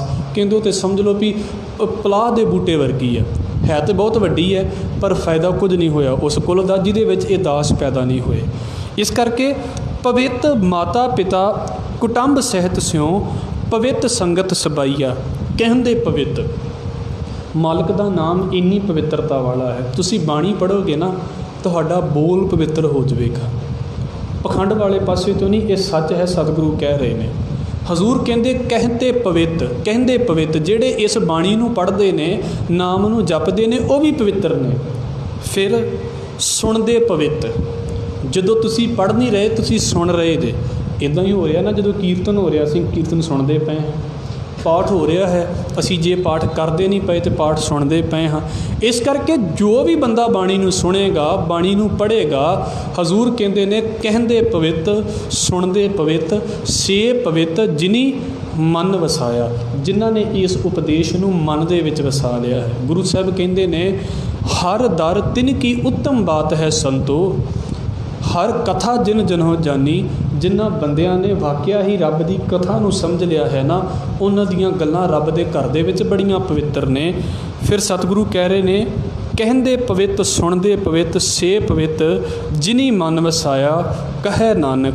ਨਾਨਕ ਆਖਦਾ ਹੈ, ਭਾਵ ਕਿ ਗੁਰੂ ਅਮਰਦਾਸ ਸਾਹਿਬ ਮਹਾਰਾਜ ਆਖਦੇ ਨੇ ਸੇ ਪਵਿੱਤ, ਉਹ ਪਵਿੱਤ ਨੇ ਕੌਣ? ਜਿਨੀ ਗੁਰਮੁਖ ਹਰ ਹਰ ਧਿਆਇਆ, ਜਿਨ੍ਹਾਂ ਨੇ ਗੁਰੂ ਦੀ ਰਾਹੀਂ ਹਰੀ ਨੂੰ ਧਿਆਇਆ ਹੈ। ਬਹੁਤੀ ਵਾਰ ਇਹ ਆਖਰੀ ਗੱਲ ਕਹਿ ਕੇ ਅਸੀਂ ਸਮਾਪਤੀ ਕਰਾਂਗੇ।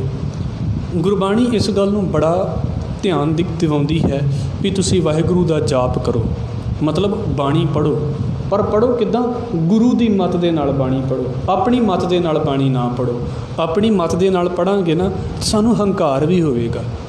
ਆਪਣੀ ਮੱਤ ਦੇ ਨਾਲ ਪੜ੍ਹਾਂਗੇ ਨਾ, ਅਤੇ ਅਸੀਂ ਗੁਰਬਾਣੀ ਦੇ ਅਰਥ ਵੀ ਆਪਣੇ ਤਰੀਕੇ ਦੀ ਘੁਮਾਈ ਜਾਵਾਂਗੇ। ਪਰ ਮੇਨ ਗੱਲ ਇਹ ਹੈ ਵੀ ਗੁਰੂ ਦੀ ਮੱਤ ਰਾਹੀਂ ਕਹਿਣਾ ਵੀ ਕਿੱਦਾਂ ਕਹਿਣਾ ਹੈ, ਜਿੱਦਾਂ ਸੌਖਾ ਹੈ। ਆਖਰੀ ਗੱਲ ਕਹਿ ਕੇ ਸਮਾਪਤੀ ਕਰਾਂਗਾ, ਫਿਰ ਅਸੀਂ ਪੌੜੀ ਦਾ ਪਾਠ ਕਰਾਂਗੇ। ਸਿੰਘ ਸਾਹਿਬ ਗਿਆਨੀ ਜਸਵੰਤ ਸਿੰਘ ਜੀ ਪਰਵਾਨਾ ਉਹ ਕਥਾ ਕਰਦੇ ਪਏ ਸੀ, ਕਹਿੰਦੇ ਵੀ ਸਾਡੀ ਪ੍ਰੋਬਲਮ ਇਹ ਹੈ, ਅਸੀਂ ਨਾ ਮੱਤ ਨੂੰ ਇੰਨਾ ਉੱਚਾ ਰੱਖ ਲਿਆ ਹੈ ਵੀ ਸਾਨੂੰ ਗੁਰੂ ਦੀ ਗੱਲ ਕਿਸੇ ਵੇਲੇ ਭੁੱਲ ਜਾਂਦੀ ਹੈ ਵੀ ਸਾਨੂੰ ਪੰਥ ਕੀ ਕਹਿੰਦਾ ਹੈ। ਸਾਡੇ ਵਿੱਚ ਵੀ ਵੇਖੋ ਨਾ, ਕਹਿਣਾ ਤਾਂ ਵਾਹਿਗੁਰੂ ਹੀ ਹੈ, ਪਰ ਕਿੰਨਿਆਂ ਦਾ ਧਿਆਨ ਇਸ ਗੱਲ ਦੇ ਵੱਲ ਹੈ ਵੀ ਵਾਹਿਗੁਰੂ ਕਿਵੇਂ ਕਿਹਾ ਜਾਵੇ। ਕੋਈ ਕਹਿ ਰਿਹਾ ਜੀ ਆਹ ਅੱਖਰ ਜਿਹੜਾ ਜਿੱਦਾਂ ਤੁਸੀਂ ਵਾਹ ਬੋਲਣਾ, ਸਾਹ ਖਿੱਚ ਲਓ, ਗੁਰੂ ਬੋਲਣਾ, ਸਾਹ ਛੱਡ ਦਿਓ, ਇਸ ਤਰੀਕੇ ਨਾਲ ਬੈਠ ਕੇ ਬੋਲਣਾ, ਇੱਦਾਂ ਤੁਸੀਂ ਇੱਕ ਲੱਤ ਦੇ ਖੜ੍ਹੇ ਹੋ ਕੇ ਫਿਰ ਬੰਦਗੀ ਕਰਨੀ ਹੈ। ਇਹ ਬੜਾ ਕੁਝ ਚੱਲਦਾ ਪਿਆ ਸਾਡੀ ਕੌਮ ਦੇ ਵਿੱਚ ਵੀ। ਜੇ ਆਹ ਪਾਠ ਕਰਨਾ ਫਿਰ ਉਹਦੇ ਲਈ ਆਹ ਵਿਧੀ ਹੈ, ਦੂਸਰਾ ਪਾਠ ਕਰਨਾ ਉਹਦੇ ਲਈ ਆਹ ਵਿਧੀ ਹੈ। ਉਹ ਕਹਿੰਦੇ ਵੀ ਸਾਨੂੰ ਕੋਈ ਪੁੱਛੇ ਨਾ ਵੀ ਵਾਹਿਗੁਰੂ ਕਹਿਣਾ ਅਤੇ ਕਿੱਦਾਂ ਕਹਿਣਾ, ਕਹਿੰਦੇ ਆਪਾਂ ਤਾਂ ਸਿੱਧਾ ਇੱਕੋ ਜਵਾਬ ਦੇਈਦਾ ਜਿੱਦਾਂ ਅਰਦਾਸ ਦੇ ਵਿੱਚ ਕਹਿੰਦੇ ਜੀ। ਜਦੋਂ ਅਰਦਾਸ ਹੋ ਰਹੀ ਹੁੰਦੀ ਹੈ ਤਾਂ ਅਰਦਾਸੀਆ ਸਿੰਘ ਬੋਲਦਾ ਪਿਆ ਹੈ ਬੋਲੋ ਜੀ ਵਾਹਿਗੁਰੂ, ਅਤੇ ਸਾਰੇ ਜਾਣੇ ਬੋਲਦੇ ਨੇ। ਉਦੋਂ ਕੋਈ ਇਹ ਥੋੜ੍ਹਾ ਸੋਚਦਾ ਵੀ ਮੈਂ ਸਾਹ ਰੁਕ ਕੇ ਬੋਲਣਾ ਅਤੇ ਸਾਹ ਛੱਡ ਕੇ ਬੋਲਣਾ, ਸੁਭਾਵਿਕ ਬੋਲਦੇ ਪਏ ਹਨ ਨਾ। ਉਹ ਕਹਿੰਦੇ ਸੀ ਇੱਦਾਂ ਬੋਲੋ। ਮੇਨ ਗੱਲ ਕੀ ਹੈ, ਜੋ ਤੁਹਾਨੂੰ ਗੁਰੂ ਕਹਿ ਰਿਹਾ ਹੈ ਉਹਦੇ ਅਨੁਸਾਰ ਬੰਦਗੀ ਕਰਨੀ, ਨਾ ਕਿ ਆਪਣੀ ਮੱਤ ਦੇ ਅਨੁਸਾਰ ਬੰਦਗੀ ਕਰਨੀ। ਪਵਿੱਤਰਤਾ ਦੇ ਵੱਲ ਧਿਆਨ ਦਈਏ। ਸਰੀਰਕ ਸਫਾਈ ਜ਼ਰੂਰੀ ਹੈ, ਪਰ ਸਤਿਗੁਰੂ ਕਹਿੰਦੇ ਜਿਹੜੀ ਪਵਿੱਤਰਤਾ ਹੈ ਉਹ ਮਾਲਕ ਦਾ ਸ਼ਬਦ ਹੀ ਦੇਵੇਗਾ, ਉਹ ਗੁਰੂ ਦੀ ਬਾਣੀ ਹੀ ਦੇਵੇਗੀ। ਇਸ ਕਰਕੇ ਬਾਣੀ ਦੇ ਵੱਲ ਆਈਏ। ਜਿਨ੍ਹਾਂ ਨੇ ਬਾਣੀਆਂ ਨੂੰ ਛੱਡ ਕੇ ਅਤੇ ਕਰਮ ਕਾਂਡਾਂ ਦੇ ਵੱਲ ਧਿਆਨ ਦਿੱਤਾ ਹੈ, ਉਹਨਾਂ ਦੀ ਕੀ ਹਾਲ ਹੈ, ਉਹ ਸਤਿਗੁਰੂ ਜੀ ਦੇ ਬਚਨਾਂ ਦੇ ਨਾਲ ਅਸੀਂ ਆਉਣ ਵਾਲੇ ਸਮੇਂ ਦੇ ਵਿੱਚ ਵੇਖਾਂਗੇ। ਇਹ ਬਾਣੀ ਦੀ ਮਹੱਤਤਾ ਇਹਨਾਂ ਦੋਵਾਂ ਤਿੰਨਾਂ ਪੌੜੀਆਂ ਦੇ ਵਿੱਚ ਗੁਰੂ ਸਾਹਿਬ ਨੇ ਸਾਡੇ ਸਾਹਮਣੇ ਰੱਖੀ ਹੈ। ਪੌੜੀ ਦਾ ਪਾਠ ਕਰਕੇ ਫਿਰ ਅਸੀਂ ਸਮਾਪਤੀ ਕਰਾਂਗੇ ਜੀ। ਆਪ ਜੀ ਦੇ ਚਰਨਾਂ ਦੇ ਵਿੱਚ ਬੇਨਤੀਆਂ ਕਰਦਿਆਂ ਹੋਈਆਂ ਭੁੱਲਾਂ ਦੀ ਖਿਮਾ ਆਪ ਜੀ ਨੇ ਨਾਲ ਪਾਠ ਕਰਨ ਦੀ ਕਿਰਪਾ ਕਰਨੀ ਜੀ। ਪਵਿੱਤ ਹੋਏ ਸੇ ਜਨਾ ਜਿਨੀ ਹਰ ਧਿਆਇਆ,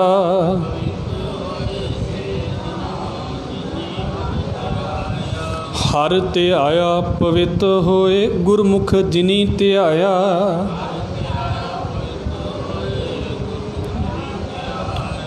ਪਵਿੱਤ ਮਾਤਾ ਪਿਤਾ ਕੁਟੰਬ ਸਹਿਤ ਸਿਉ ਪਵਿੱਤ ਸੰਗਤ ਸਬਾਈਆ।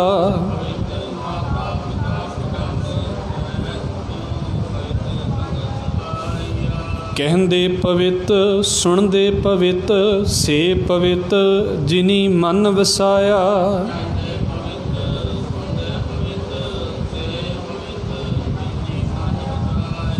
ਕਹੈ ਨਾਨਕ ਸੇ ਪਵਿੱਤ ਜਿਨੀ ਗੁਰਮੁਖ ਹਰ ਹਰ ਧਿਆਇਆ।